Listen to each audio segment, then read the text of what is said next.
Hi everybody, it's Tripl-L coming in with My Hero Academia 277. The end is not coming here, guys. It's still quite a bit away. But maybe next chapter we're gonna see something cool. But yeah, chapter 277. So I want to start this chapter video off by first talking about a funny little story from a live stream. So last week's live stream had some wonderful people there, Sarge and Nicholas Rivera, two of the notable ones, and of course hearts to all of you, including the ones watching this video and everyone on the live stream. But you know, it was just funny because last week we had read the spoilers, and then those two came in strong, being like, "Trip, what do you think about your theory now, huh?" And I'm just like, oh, I knew you guys would bring it up. And all I can really say all about, and in reference to the theory that All For One's going to take over Shigaraki. And so all I can really say to that is what I said to them at that point, which is just, you know, that's the fun of following a manga week to week. Like, having people come up to you and tell you, hey, you're still feeling good about your ideas here? No, man, that's an indescribable joy. It's a very small joy, but it is indescribable, and I am legitimately blessed. That is the fun of following a manga week to week. Of course, I have a lot of things to say about it. So we'll start there because what we got in the chapter was really good from Shigaraki. And, you know, whenever this happens, I want to reiterate, like, I don't mind being wrong with my ideas. And I'm actually, just because I have a particular idea of how things might end up, doesn't mean I necessarily want to see it. Like, I'm all for novelty and surprises and subverting expectations, right? I'm all for that. And in this case, when you're looking at Shigaraki, if Shigaraki stays true to what he is saying at the end of the day, when we get to the final chapters of Hero Academia, I'm going to praise that. I'm going to praise that because, like, my entire thing is based on precedent established by Shonen Jump. If Shigaraki comes in here and the author subverts it, then that's worthy of praise. Like, heck, man, listen, if we get to the final chapter of Hero Academia, okay, the final arc of Hero Academia, and Dobby, of all people, is the final villains, buddy, I'm going to be praising that up all the way to the mountain, man. I'll even be looking outside my house to see if Jesus is outside, because clearly impossible things are happening. So, you know, that's kind of just my perspective. I like getting invested in my ideas, but I'm not married to them. But, like, just stripping that away and, you know, taking away the good feelings and just talking about this seriously. What you ultimately have here with Shigaraki is just, you know, this is just showing that there is a power struggle.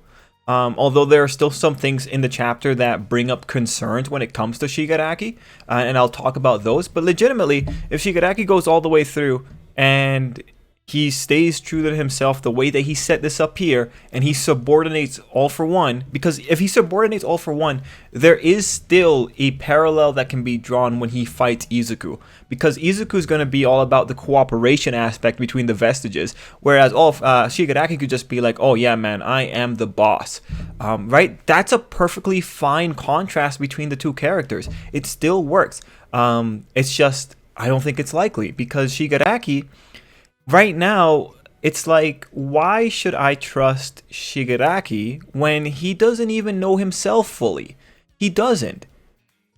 Even in the most, like, what was it, 5 chapters ago? Shigaraki's being pulled by something inside of him. Something inside of him said stop. Shigaraki doesn't know the reaches of his subconscious. So why should I trust someone like that when All For One, from what we've seen so far, is significantly more stable? If there is someone who is capable of a long con master plan, it's All For One. It ain't Shigaraki. So that's the big thing. Like, I don't necessarily, I'm very interested in what Shigaraki's doing, and we'll talk more about that. I'm very interested in his stance, but that could very well also be the illusion of freedom. And when it comes to the idea of Shigaraki being taken over by All For One, I'm not expecting to see that until, like, maybe the last 2 arcs of Hero Academia. That kind of maneuver does not happen in Shonen Jump series until the very end. So I'm not expecting, I'm expecting there to be a journey, but I'm not expecting this to happen like in the next year or whatnot. I'm expecting this like significantly down the line. So I am totally willing to watch this situation grow, and for everyone to just give me a playful jab at believing that this is going to happen. But that's just the situation that occurs with Shonen Jump manga. So in terms of like what I'm looking at for the future of Shigaraki, I'm still expecting a redemption, and I'm expecting a last minute villainous hijack. redemptions for villains in Shonen Jump happens a lot. Villainous hijacks happens a little bit less often, but it still happens enough that it's a trope for Shonen Jump series. So, you know, what we're looking at here is pretty much a fight between subversion and precedence. And right now, I see no reason to not believe precedence, especially because Hero Academia has fallen to other precedence type moves like serial escalation, Izuku achieving 8 different power sets, or sorry, how many quirks? 7 other quirks? 6 other quirks? I think 6, right? 6 other quirks, Izuku having them. That's pretty typical Shonen Jump power escalation. At the end of the day, Hero Academia is still within Shonen Jump, and that guiding hand is still going to be here. The real challenge is going to be seeing how the author makes it his own thing. But that's just how I see it, and that's just where I'm standing when it comes to the situation. I am very excited, though, because I'm all for Shigaraki being... I'm all for the subversion. I'm all for Shigaraki taking matters into his own hands. And people have like some really cool ideas about like maybe Shigaraki could kill All For One and all that kind of stuff in the future. It's really neat. It's super neat. So those are like the general notes. Another general note I wanted to say for the chapter is just a lot of things came together in this chapter for me. Like a lot of things that I expected to happen earlier, they finally came together in this chapter. So I was really happy to see that. And the choreography was pretty amazing. Like all honesty, it was pretty cool. I'm really happy about it. So let's begin the page by page walkthrough and let's talk about the chapter proper. So the first page, simple page, we have Sparking Izuku with his eyes, and then we otherwise have a good looking page with some quick premising just to remind us where we are in the chapter with Izuku going in about the worst case scenario. On page 2, I actually really enjoyed this page. Izuku saying that the worst case was losing Aizawa, his teacher. It's a brilliant line because on one hand, logically, he's correct if Aizawa goes down because the K and every other quirk will reactivate. And like I like how he framed it from the emotional side, saying that, yeah, Aizawa is vital, but also we're putting ourselves here. We don't want to suffer the loss of our teacher, using emotion to motivate them instead of cold, hard logic. So even though they're coming in from an emotional angle, the end result, that being protecting Aizawa, still makes logical sense, and it was cool to see those two things layered here in this one page. Also on page 2, something valuable is that we see Native and Kisagiri Man fighting against a bunch of Nomu. So really, when I see Native there, all I'm thinking is like, I'm really happy you survived the Stain arc. I really hope you guys don't die. Keep doing your best. You guys, if you beat the near high ends, you're worthy of respect.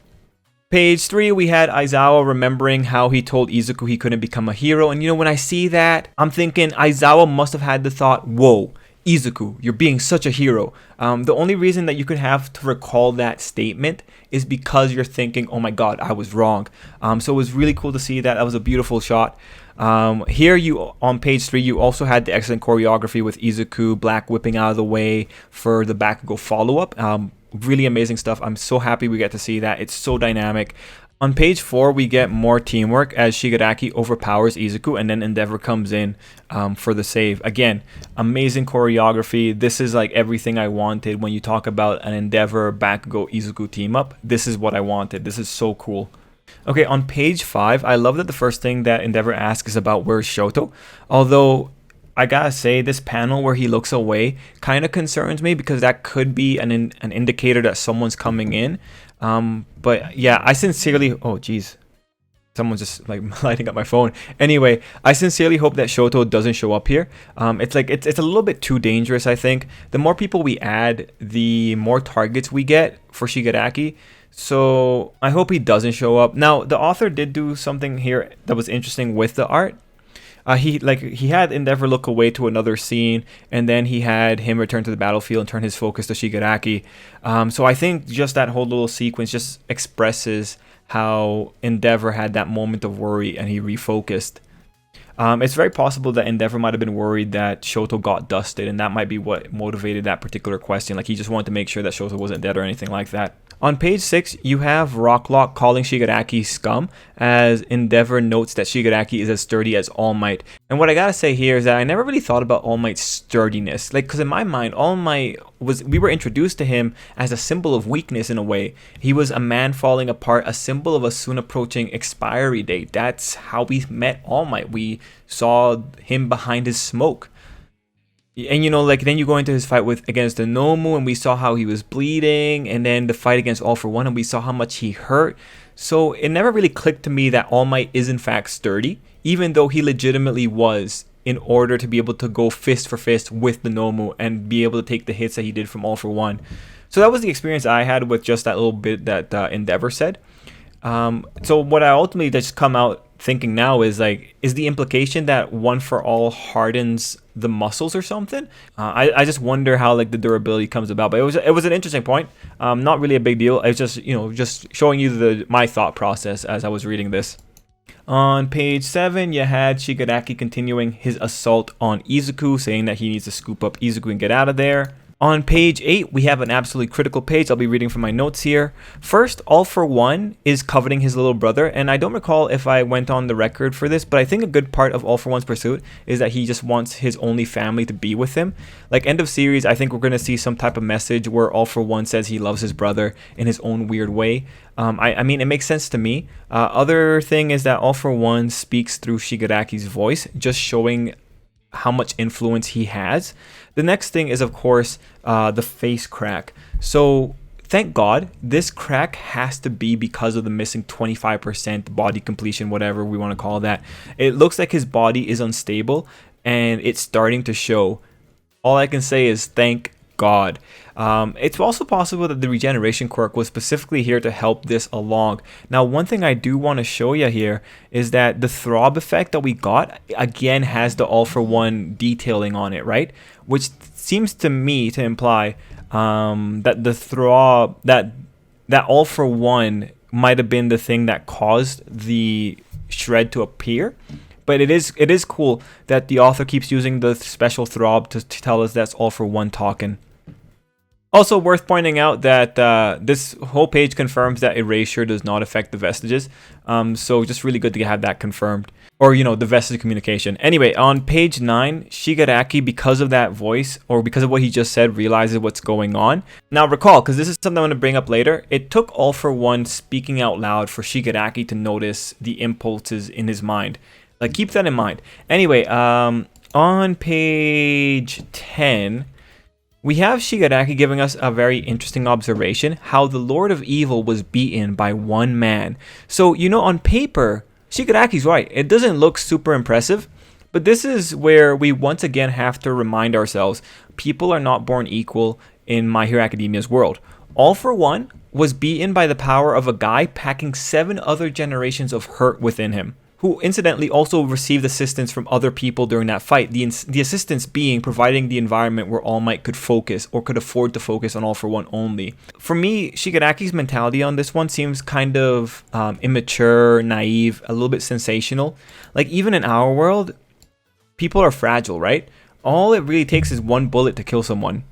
Not only that, but when you look at All For One not as just his body, but as his organization, it takes a while to see that he gets defeated. And in some ways, you can even argue that he hasn't been defeated. For instance, the Nomus still exist. Shigaraki himself still exists. All For One hasn't been thoroughly beaten. If anything, you could even say that, like, this seems like it's going all according to plan. For instance, the Doctor is having the time of his life as he's watching all this unfold. He's crying tears of joy.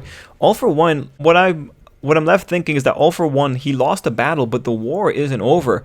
The man even got to shove his essence inside of Shigaraki's body. So for me, the man's a cockroach that continues to live, and this is probably how he's just going to win now if no one stops him. So ultimately, I think this is just a matter of perspective, but I'm not surprised that Shigaraki can't see the bigger picture. He's the type that only learns after obstacles and hardship and failure. So overall, it's cool to see how he internalized All For One's defeat and how it motivated him. Because, like, at the end of the day, it doesn't matter if Shigaraki has the correct interpretation of the event. All that matters is how the misinterpretation motivates him. And in terms of motivation, this is good motivation. Page 11, Shigaraki affirms that he controls himself and that he'll be greater than All For One. And honestly, like I said before, that would be great if it happens. If Shigaraki is able to subordinate All For One's power all the way throughout Hero Academia, I will 100% sing the praises of Shigaraki. Just touching on something from a live stream, I think some of the people involved in this particular conversation were Prower, Sarge, and Nicholas Rivera, but one of them said that Shigaraki could end up killing All For One, and I know Prower said that if he did that, that would be very Sith-like, bringing up the Star Wars reference, you know, to mooch off the Elder's power, only to them wipe them out. That would be very Sithian, I guess, and then, of course, it being a Star Wars comparison makes it feel a little bit more because the author likes Star Wars or whatever the reasoning is. But yeah, I just want to say, like, if we're going off Star Wars comparisons, like, Darth Vader gets redeemed, right? Like at the end of the whole thing. And the new trilogy like only shows how persistent the original evil can be. So for me, I welcome the Star Wars comparisons because it furthers my own ideas too. Not a big problem. But yeah, anyway, that wasn't the point. Just wanted to very quickly put that in there.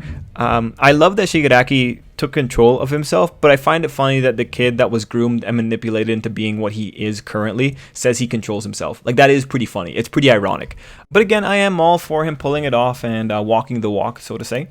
Page 12, we get the Shigaraki just confused panel at Shimura's mention, as well as Gran Torino pointing out that the best defense is offense. It's interesting to see the old man do enough damage to be able to grab onto Shigaraki though. Like that was legitimately impressive. I do wonder if with Nana being mentioned, if that will actually pique Shigaraki's interest into finding out who she was.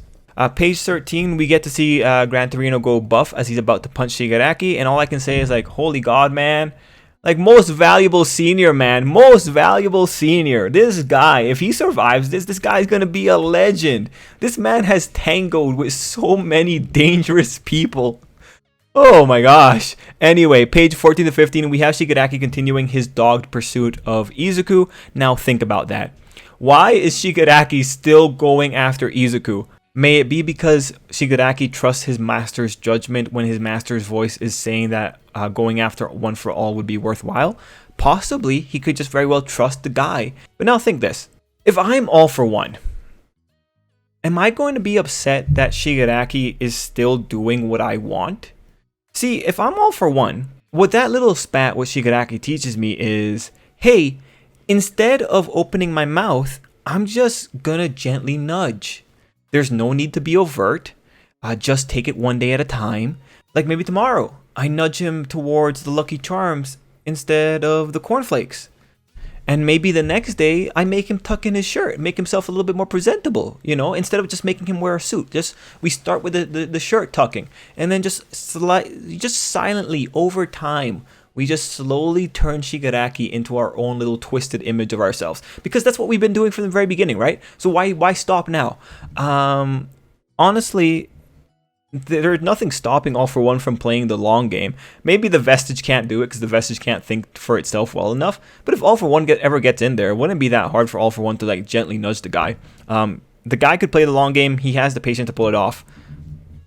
Also, Bakugo was pretty goddamn badass on this one. Good on him for being in the sky so long. And this does remind me of what I was hoping for when this fight was first starting. Like, people were going to get hits in on Shigaraki because he was going to get tunnel visioned on Izuku. And Bakugo even says it. They took advantage of Shigaraki's fixation on Izuku, calling it Izuku bait. So it's pretty cool to see that in this chapter, we not only have the mysterious damage that may be because of the incomplete nature of Shigaraki's modifications, but we also get people getting hits in because Shigaraki's getting distracted. So I feel really good seeing that because that's how I imagined this kind of stuff going. One thing I do want to point out to you guys is just, it does seem like the author was struggling a little bit with Shigaraki's face for some of these shots. Because the art is changing slightly. For instance, look at this shot here of his chin, and then look at this other shot. Note where the mole is in comparison on each shot, and then look at this other page where Shigaraki's on the floor, and you can see that the crack isn't fully going up from his chin anymore. Like, it's just fully disappeared, even though it really shouldn't have. So it seems like the author was having a little bit of a struggle with placing that crack on Shigaraki's face. This isn't that strange.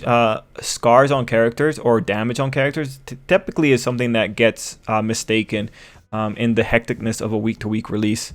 Anyway, page 16, 17, we get the team play with Endeavor coming in through Bakugo's explosion. That was cool. You know what's interesting? Endeavor was able to burn Shigaraki enough that we saw Shigaraki's muscles, but Bakugo's explosion doesn't even scratch him. Actually, then again, I'm not sure if his legs should be bending like this. Anyway, moving on, we have Endeavor reaffirming he's going to be his own guy, not following All Might's path. And that really makes me wonder if that's the end of the fight here. I wonder if we're going to get a little bit more about that rhetoric.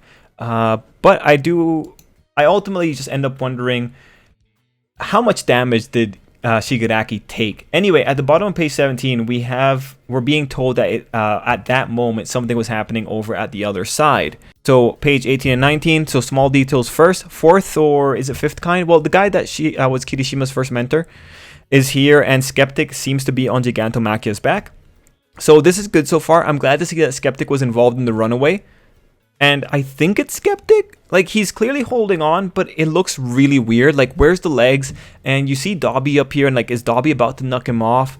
Like, anyway, tell me what you think about Skeptic here. But on the back, we see Spinner, Compress, and Toga as well. Now, I mentioned it earlier, but something of value here is that this is all happening at the same time. So, for all that time where Shigaraki was fighting, Mount Lady seems to have held back Gigantomachia. And I can 100% tell you, I never expected this woman to be able to hold back that moving mountain that is Gigantomachia. This is amazing. But I gotta tell you, man, she's gonna have so many hernias by the time this is over. Like, her teeth are gonna be the least of her problems. Holy crap moly. Like, props to her, though. I do want to say something here, now that we have Gigantomachia making such a big splash. See, guys, this is why we don't make assumptions. If you know there is a giant monster in the basement, you don't just say, don't worry, they say that he won't make a move, hard eater. No, you don't make those kind of assumptions. Just let's remember, right? Let's remember, because this is hilarious. I hope every single person that thought this was going to happen on the hero's side, that everyone thought that this was going to just work out nicely, I hope they're all patting themselves on the back legitimately. It's just this wonderful page from 265 where Dark Shadow is telling us that there was a monster in there, and good old Fat Gum's like, don't worry, they say that he won't make a move, not without a direct order from the boss anyway, but the boss is sitting this one out. And I'm sure you guys remember, like, when that panel came up, I told you that's an assumption. They're going to be so screwed over for that assumption. It's just, now, you know, I really want to go on a giant tirade about this. I really do. But I want to be careful here because, like, at the end of the day, there's a reason for why the assumption happened. But let's just, like, talk about it in terms of, like, just real world logistics, because the heroes are essentially a combative force. It is absolutely insane to me that a combative force would not take into consideration the worst case scenarios. And it is absolutely insane to me that in a world of superpowers, where all it takes is one power that you are not aware of to really screw up an entire battlefield, that you felt comfortable to just say, hey, we can rely on the assumption that this guy isn't going to be active. That is 100% insane to me. Like, this whole little situation that's occurring here with Gigantomachia, the heroes deserve it. The heroes deserve it in the sense that they deserve to be caught by surprise by it, because they didn't even bother to do the basic disaster management preparedness. Look, the reality is, the majority of people that deal with situations where life might be in danger, they train for the worst case scenarios. There are very little organizations that would go out not expecting the worst thing to happen, or to not be prepared to handle the worst thing that could happen. The heroes here were caught by surprise. And now I do want to talk about, like, the narrative aspect here.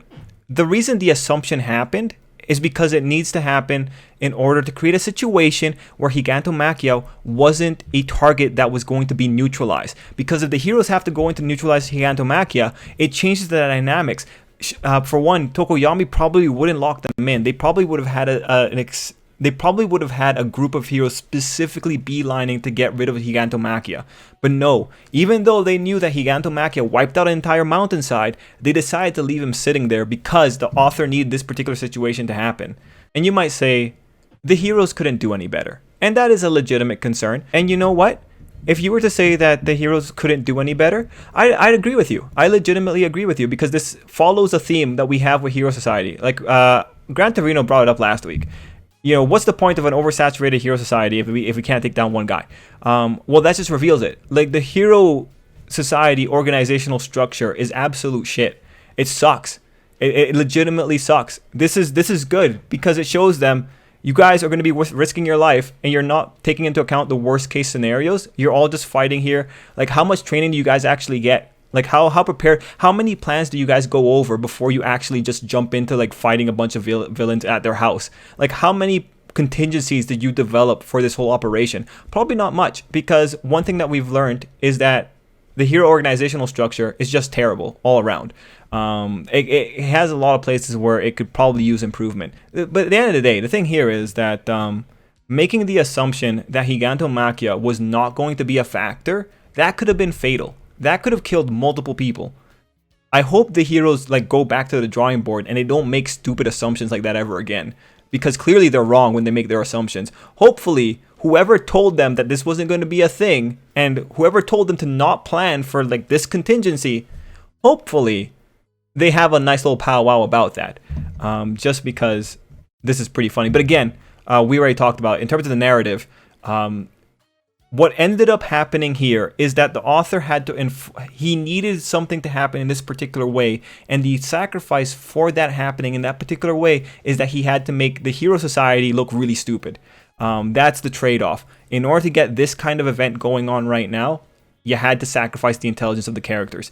And honestly, you know, there's nothing wrong with that. It's just a sacrifice that has to occur to get a story to work out the way you want it to work out. The author can it could still be a good thing if the author acknowledges that that was a legitimate flaw in Hero Academia Society. But again, the main point is, it is absolutely mind-boggling that in a world where anything is possible, these people rely on luck. Because the moment that they say, oh, hey, he's not going to be getting up, you're putting it up to chance. You might be making an educated guess, but if there's even a 5% chance of failure, that's enough to like try and neutralize it, especially when the man on record has wiped out entire mountain ranges. Or just some one mountain. Like, you guys get the point. Anyway, I wanted to do that rant to just end it off, just because I found that whole little bit funny. You guys let me know what you thought down below. And again, Mount Lady's a hero. But yeah, overall, this was a really, really good chapter.